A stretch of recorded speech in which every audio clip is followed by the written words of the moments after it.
Hello बच्चों, let's read the question. Assign A, B, C, D from given type of reaction.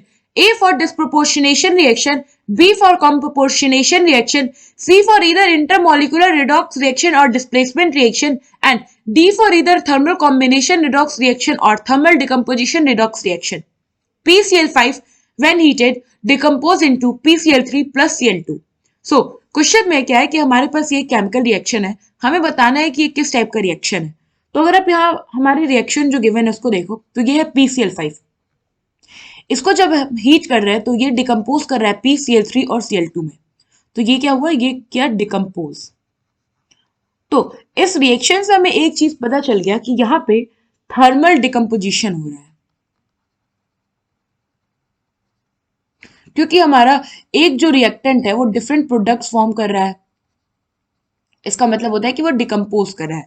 ना further जानने के लिए कि इसमें किस तरह का थर्मल डिकम्पोजिशन हो रहा है, हम अपने एलिमेंट्स का ऑक्सीडेशन स्टेट देखते हैं. तो PCl5 में ईच क्लोरीन होता है -1 ऑक्सीडेशन स्टेट में, तो फोस्फोरस हो जाएगा हमारा +5 ऑक्सीडेशन स्टेट में.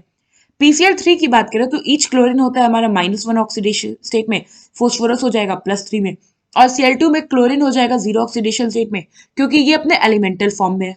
ना अगर आप फोस्फोरस को देखो तो ये +5 से +3 में गया है, मतलब कि इसने 2 इलेक्ट्रॉन जो होगा वो गेन किया होगा.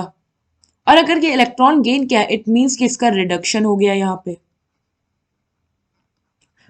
ना अगर आप क्लोरीन की देखो तो एक जगह तो ऑक्सीडेशन स्टेट सेम है, बट एक जगह ऑक्सीडेशन स्टेट क्या हुआ, इंक्रीज कर गया. इट मींस कि ये -1 से गया है हमारा 0 पे. तो अगर हम एक क्लोरीन की गए तो फॉर 1 क्लोरीन अगर उसको -1 से 0 पे जाना है, इसका मतलब है कि वो एक इलेक्ट्रॉन जो है वो डोनेट कर रहा होगा. तो यहाँ आप देखो टोटल में 2 क्लोरीन जो है वो 0 पे आए, तो ये हो जाएगा हमारा 2 × 1.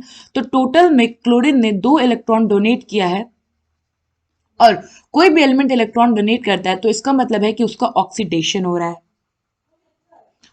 तो इस जो हमारा ये जो पूरा केमिकल रिएक्शन है इसमें आप देखो तो हमारा एक एलिमेंट जो है ये ऑक्सीडाइज हुआ है, और अनदर एलिमेंट जो है ये हमारा रिड्यूस हुआ है.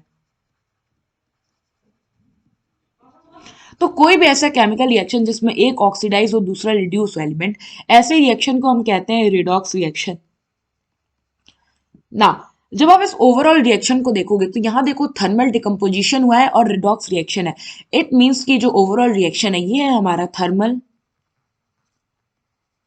Decomposition redox reaction. और ये जो रिएक्शन है यहाँ पे हमारा डी में गिवन है. इट मीन्स कि ये जो टाइप ऑफ रिएक्शन है वो हो जाएगा हमारा डी. आई होप आपको ये क्वेश्चन समझ में आया होगा. Thank you.